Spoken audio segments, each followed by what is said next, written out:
आपस में हो लगे हुए हैं। इस प्रकार से दोनों आनंद प्रदान करते हैं। एक दिन सुखदेव संत कहते हैं भगवान थोड़े से जब बड़े हुए तो एक दिन अपने निभाले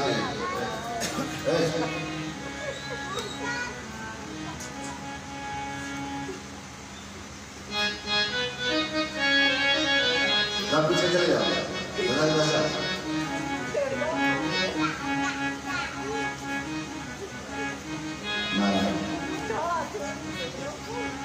भगवान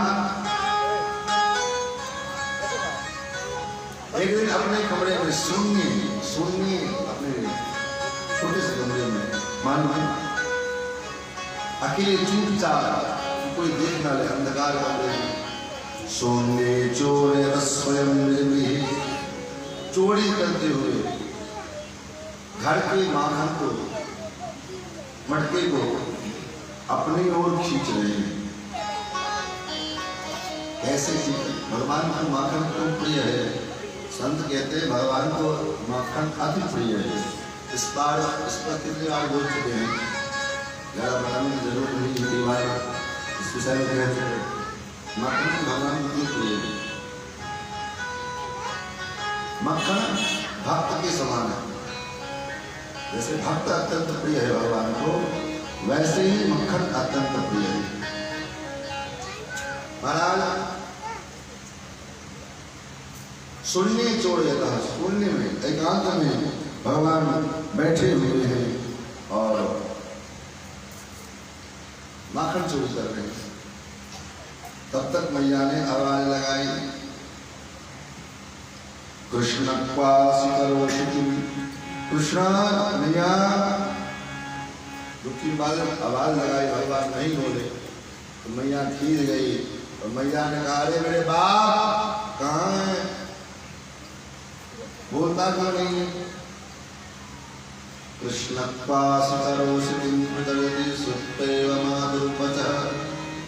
माता के इस प्रकार के वचन को, मैया के वचन को सुनकर के भगवान डर गए। सासंकम नवनीत चौर्य भिरतो विस्मृतामब्रवीत। सासंकम डर के मारे माखन जो चुरा रहे थे सो हाथ निकाल लिया, डर गए।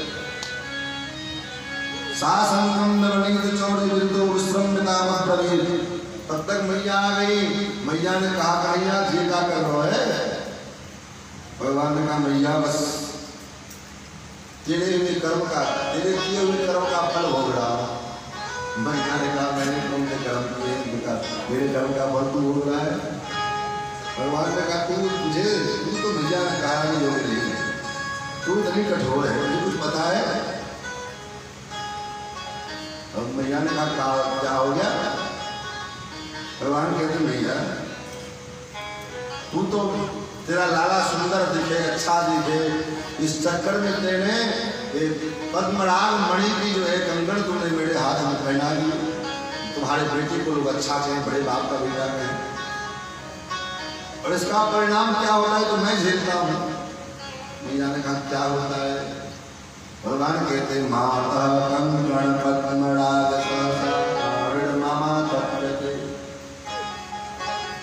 जब सूर्य की रोशनी पड़ती है तो ये पद्मराग मणि तप्त हो जाता है और मेरे हाथ में जलन होती है।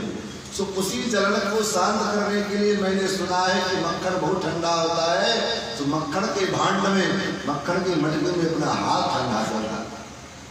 मैया ने कहा कितना बड़ा बुद्धिमान है तू। अच्छा ये बता हाथ ठंडा कर रहा था कि मुंह ठंडा कर रहा था? भगवान कहते नहीं मैया मैं हाथ ठंडा कर रहा था।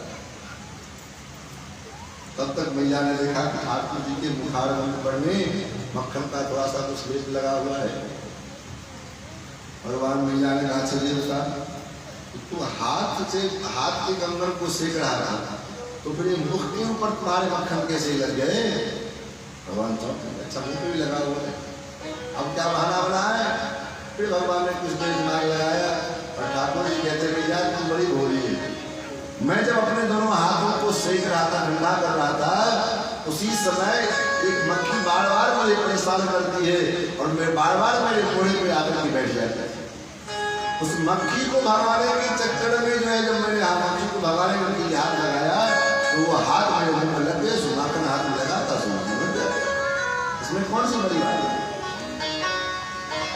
तेनायं नवनीत भाण्ड विवरे विदृश्य निर्वापितः।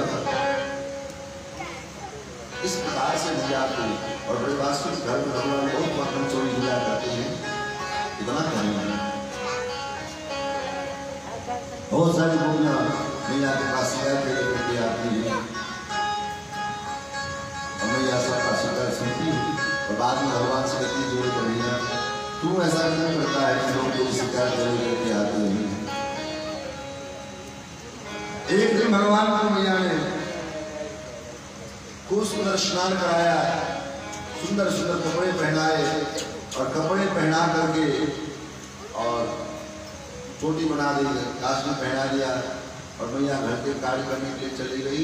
भगवान घूमते घूमते गोष्ठ में पहुंच गए, गौशाला में पहुंच गए और गौशाला में जाकर के भगवान का पैर फिसल गया और भगवान छप से गोबर की पूरा शरीर महाराज गोबर गोबर हो गया।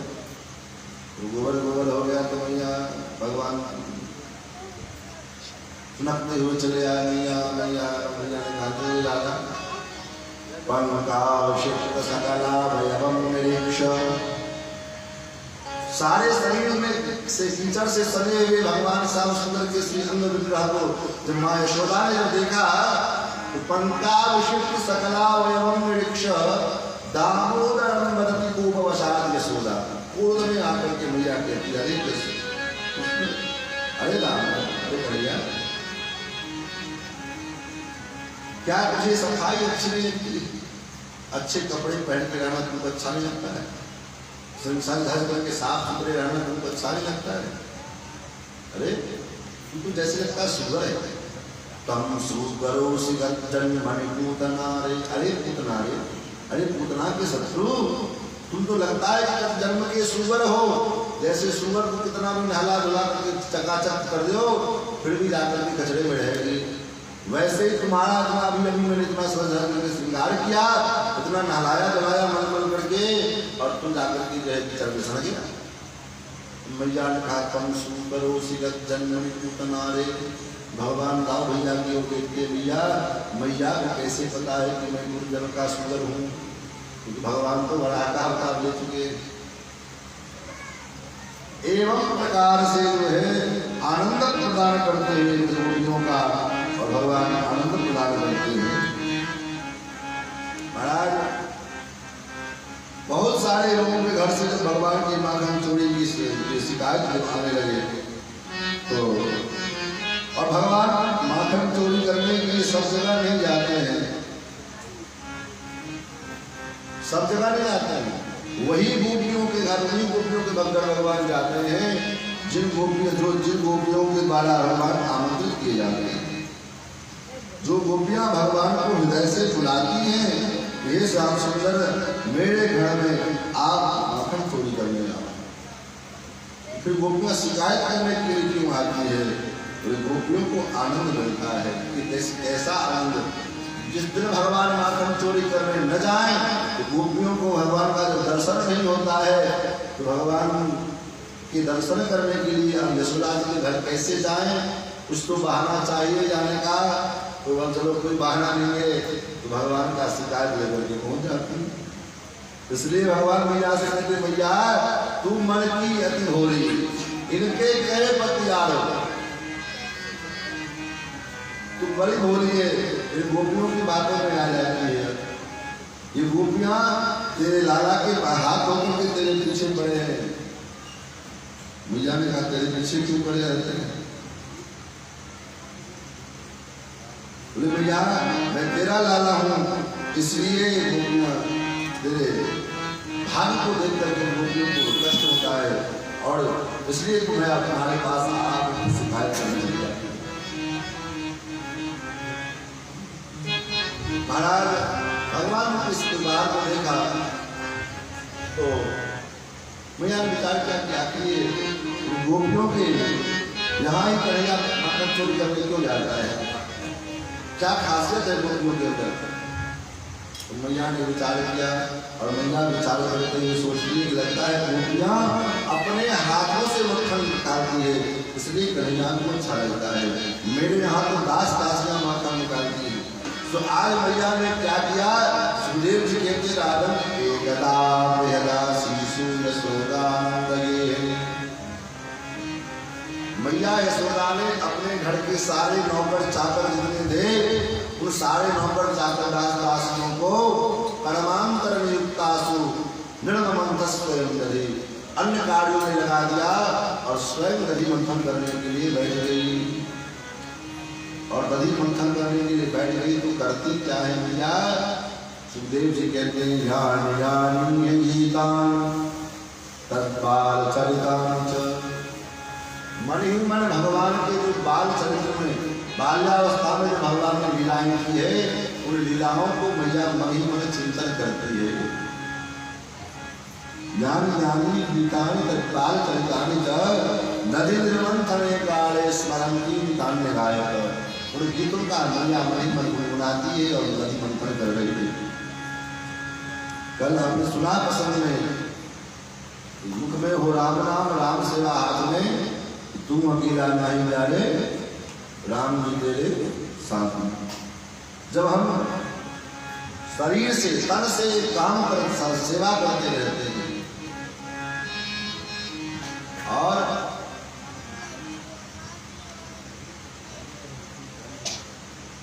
तन के द्वारा कार्य करते रहते हैं और मन से भगवान का चिंतन करते रहते हैं। भगवान ठाकुर जी सो रहे थे, भगवान की निद्रा हो रही है।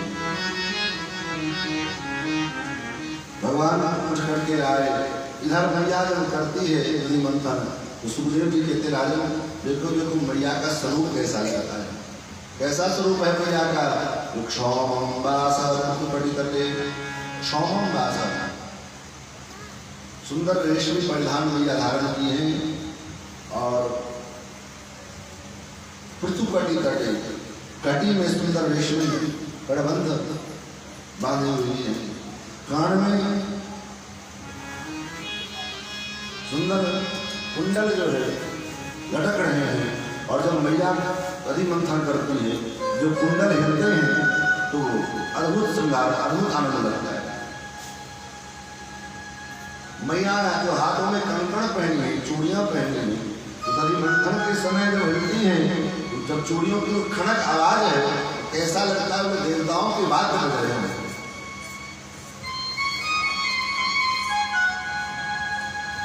और जब मैया नदी मंथन करती हैं और पुत्र के स्नेह का चिंतन करती हैं तो पुत्र वात्सल्य के कारण मैया के हृदय में इतना अधिक पुत्र वात्सल्य आ जाता है कि मैया के वक्षस्थल से मैया के परोदर से दुग्ध स्वयं निर्धारित होने लगता है।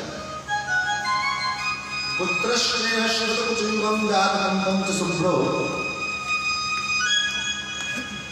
मैं जो मैया के अपने भाग केस के अपने भाग वाले केस हैं जब वो मंथन करते समय सामने आकर के लटक जाते हैं ऐसा लगता है कि बादलों के मध्य में चंद्रमा जो है फंसा हुआ और शृण्णं वक्त्रं कवरविल्लं मालतीन्द्रमनंथ। मैया जो पुष्प में केश में जो है मालती के पुष्प का जो गजरा लगा करके रखी है जब वो मैया हिलती हैं तो पुष्प के गजरे टूट करके नीचे गिरते हैं। क्यों गिरते हैं? मालती के वो पुष्प सोचते हैं कि जिस स्त्री ने जिस औरत ने जिस माँ ने साक्षात ब्रह्म परमात्मा को अपना बेटा बना लिया ऐसी माँ के मस्तक पर रहने में शोभा नहीं है, ऐसी मैया के तो चरणों में रहने में शोभा है। तो टूट टूट कर वो सारे पुष्प मैया के चरणों में आ रहे हैं। इस प्रकार से जब मैया नदी मंथन करती है काम स्तन्य काम आसाद्य मंथति निगरणीं भवि वेदवादिमंथानं नशेदत दीपिमावहं। इस प्रकार से मैया नदी मंथन कर रही थी, भगवान सो ठाकुर जी आंख मलते हुए आए और मैया से कहने लगे मैया मुझे भूख लगी है। तो सामने आकर के मैया के दोनों हाथों से दही मखानी को पकड़ लिया और कहा मैया मुझे भूख लगी है, जल्दी से मुझे कुछ भूख दिया।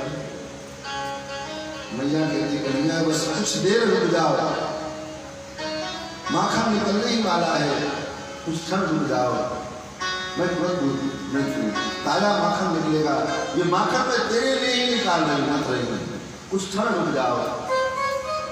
भगवान नहीं मानते, बालक का हट है। भगवान मखानी छोड़कर के मैया के पीछे जाकर के गले में लिपट जाते हैं, मैया मुझे जल्दी से दूध पिलाओ। तो माताओं को बालकों को बहलाने का बहुत सारे तरीके आते हैं। मैया ने भी शुरू किया, दो चार हथियार जमाना। मैया कहती कि भैया एक बात पूछूं, क्या ले एक बात बताओ, जहाँ करेंगे?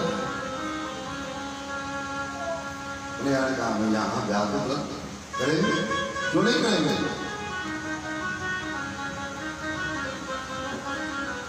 कैसी दुल्हन चाहिए? कन्हैया कहते मैया मेरा बहुत लंबा चौड़ा फरमाइश है, क्या कर पाएंगे? भगवान मैया का बता दो सही तुम्हारा फरमाइश क्या है? कन्हैया कहते मैया अरे मैया कर दे मेरो प्यार मंगाए दुल्हन गोरी सी, मैया कर